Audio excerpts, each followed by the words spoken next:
దేవుని కోసం బ్రతకడానికి వచ్చిన నీవు చనిపోయేంత వరకు దేవుని ఇష్టాన్ని నెరవేర్చాలి. శ్రమ అయినా, బాధ అయినా, ఇబ్బంది అయినా, వేదన అయినా, కష్టమైనా, కన్నీళ్ళైనా, ఏదైనా ఎన్ని రోజులు బ్రతుకుతామండి మీరు ఆలోచించండి. ఏమండి, నా వయసు 50 సంవత్సరాలు అనుకుంటున్నావా? అయితే నీకంటే చిన్నవాళ్ళు చనిపోలేదా?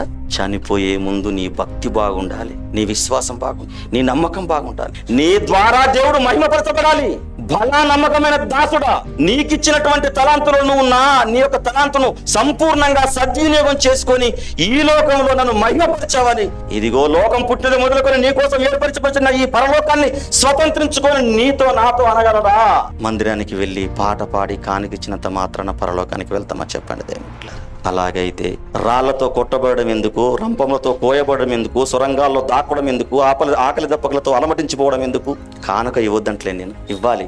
మందిరానికి వెళ్ళొద్దంట్లే నేను, వెళ్ళాలి. ఇవి మాత్రమే సరిపోదు మన పరలోకానికి వెళ్ళాలంటే.